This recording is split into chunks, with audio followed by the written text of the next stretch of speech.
ओम शांति। आज की क्लास में हम जानेंगे शरीर एवं आत्मा की वास्तविकता। जीवन दो चीज़ों से बना है, एक है जीव, दूसरी है आत्मा। केवल आत्मा से भी जीवन नहीं है और ना ही केवल शरीर से जीवन है। शरीर क्या है? शरीर की वास्तविकता 5 तत्व है। इसलिए हर प्राणी का शरीर अपना जीवन जीने के लिए उन 5 तत्वों की मांग करता है। ये 5 तत्व है वायु, जल, पृथ्वी, अग्नि और आकाश। शरीर को जीने के लिए ऑक्सीजन ही क्यों चाहिए? क्योंकि शरीर की रचना में ऑक्सीजन है। ऑक्सीजन के बदले में दूसरी कोई गैस नहीं चलेगी, ऑक्सीजन ही चाहिए। इसी प्रकार अगर प्यास लगती है तो पानी चाहिए, क्योंकि शरीर पानी की मांग करता है। पानी नहीं है तो उसके बदले में डीजल, केरोसिन, पेट्रोल नहीं चलता है, क्योंकि शरीर की रचना में 70% पानी का हिस्सा है। इंसान जब थक जाता है तो उसके शरीर से काफ़ी पसीना निकल जाता है, जिसके कारण शरीर में पानी का स्तर कम हो जाता है। तो बाहर से आते ही वह कहता है पानी चाहिए, परंतु जब पानी पीता है तब यह सोचकर नहीं पीता कि उसे कितना पानी पीना है। जैसे ही पानी का स्तर शरीर की आवश्यकता अनुसार पूरा हो जाता है तो वह पानी का ग्लास अपने आप छोड़ देता है। कहने का भाव यह है कि शरीर उन्हीं 5 तत्वों की मांग करता है जिससे उसकी रचना हुई है। कोई भी एक तत्व कम हो जाए तो जी घबराने लगता है और बेचैनी महसूस होने लगती है। यह है शरीर की वास्तविकता। इसलिए कुदरत ने प्राणी मात्र के लिए 5 तत्व समान रूप से उपलब्ध किए हैं। कुदरत ने जाति, धर्म, देश का भेद नहीं रखा है। जिस क्वालिटी का पानी, प्रकाश, हवा भारत में है, उसी प्रकार का अन्य देशों में भी है। हर धर्म वाले को एक समान दिया गया है। कुदरत ने कोई भेदभाव नहीं किया है। अब हम जानेंगे आत्मा के गुण। आत्मा के 7 गुण होते हैं। जिस प्रकार शरीर की वास्तविकता 5 तत्व है, उसी प्रकार शरीर के अंदर जो चैतन्य शक्ति आत्मा है, उसे जीने के लिए 7 गुण चाहिए। इसीलिए आत्मा को सतोगुणी कहा जाता है। आत्मा की चैतन्यता की अभिव्यक्ति इन्हीं 7 गुणों के माध्यम से होती है, जो जीवन को अर्थपूर्ण बना देते हैं। आत्मा के इन्हीं गुणों के आधार से जीवन जीने में आत्मसंतुष्टि, खुशी, मौज और अतीन्द्रिय सुख का अनुभव होता है। ये 7 गुण हैं ज्ञान, पवित्रता, प्रेम, शांति, सुख, आनंद और शक्ति। ये 7 गुण ही आत्मा की वास्तविकता है। ज्ञान। उन 7 गुणों में सर्वप्रथम है आध्यात्मिक ज्ञान। आध्यात्मिक ज्ञान हमें जीवन में क्यों चाहिए? इससे हमारे जीवन में क्या फ़र्क पड़ेगा? इसकी धारणा न करने से क्या नुकसान हो सकते हैं? इन प्रश्नों का समाधान करना जरूरी है। संसार में ज्ञान की कमी नहीं है। विज्ञान भी अपनी चरम सीमा पर है, परंतु आध्यात्मिक ज्ञान की कमी है। तभी मनुष्य भगवान से प्रार्थना करते हैं कि अज्ञान से हमें ज्ञान की ओर ले चलो। हे प्रभु, अंधकार से प्रकाश की ओर ले चलो। Oh God, lead us from the darkness to the light. या हे प्रभु, हमें सद्बुद्धि दो।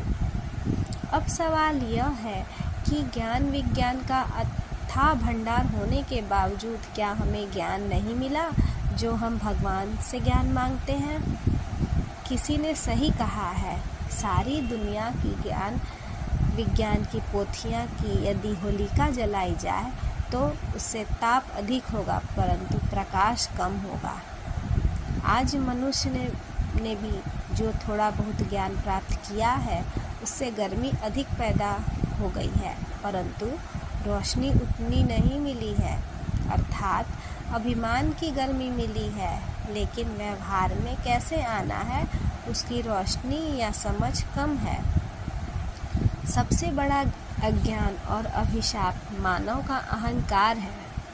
अहंकार के कारण मन में अनेक प्रकार की गलतफहमियां हो जाती हैं, जिसके कारण पारस्परिक संबंधों में तनाव, कड़वाहट और टकराहट होने लगती है। आज कई परिवार इस अहंकार के कारण टूट रहे हैं। बड़े औद्योगिक घरानों में भी यह भी एक बड़ी समस्या है, इसका कोई समाधान नहीं है। परिणाम स्वरूप उद्योग बंद हो जाते हैं। इसीलिए आज के युग में आध्यात्मिक ज्ञान की नितांत आवश्यकता है। ज्ञान का अर्थ है समझ, विवेक। आध्यात्मिक ज्ञान मानव के अहंकार को नष्ट कर देता है। निरंकारी और नम्रचित्त बनते ही आपसी संबंध अथवा रिश्ते प्रेम, स्नेह और सहयोग के सुदृढ़ आधार पर मधुर बन जाते हैं। आध्यात्मिक ज्ञान से मानव जीवन एवं पारिवारिक, व्यावसायिक तथा सामाजिक संबंध श्रेष्ठ और भरोसेमंद बनते हैं। पवित्रता। ज्ञान की शक्ति से मन, वाणी, कर्म में पवित्रता सहज आ जाती है। पवित्रता अर्थात शुद्धि। कहा जाता है कि जहाँ शुद्धि है वहाँ ईश्वर का निवास होता है। मनुष्य बाह्य शुद्धि को तो अपना लेता है, लेकिन आत्मा की शुद्धि की जिम्मेदारी नहीं लेता है। यही कारण है कि भगवान के मंदिर में जाकर यही भजन गाते हैं। मैली चादर ओढ़ कर आया रे द्वार तेरे, हे प्रभु तू साफ कर दे। या गा लेने से शुद्ध पवित्र हो जाएंगे क्या? उसके लिए हमें कोई पुरुषार्थ नहीं करना होगा। पुरुषार्थ अर्थात पुरुष और अर्थ अर्थात पुरुष, आत्मा को पवित्र करने अर्थ। कई बार देखा गया है कि दो व्यक्तियों की आपस में बहुत अच्छी दोस्ती होती है, परंतु ऐसा देखा गया है कि कुछ समय के बाद वह दोस्ती टूट जाती है। अगर उनमें से एक को पूछा जाए कि आपकी तो बहुत अच्छी दोस्ती थी, फिर क्या हुआ? तब वह दूसरे के बारे में यही कहता है कि बाद में हमें पता चला कि उस व्यक्ति के अंदर कुछ और था और बाहर कुछ और था। बाहर से बड़ी सफाई वाली बातें कर रहा था, लेकिन उसका मन साफ नहीं था, इसलिए वह हमें अच्छा नहीं लगा तो हम उससे दूर हो गए। इससे यह स्पष्ट है कि मनुष्य को वही अच्छा लगता है जिसमें विचार, भावना और आचरण की शुद्धता होती है। शुद्धि अर्थात पवित्रता। जब कोई व्यक्ति अंदर एवं बाहर दूसरा अर्थात दोहरे व्यक्तित्व वाला होता है, तब लोग यही कहते हैं कि वह बड़ा खतरनाक व्यक्ति है, पता ही नहीं चलता अंदर क्या है। ऐसे व्यक्ति से तो दूर रहना ही अच्छा है, उसे खतरनाक कह देते हैं।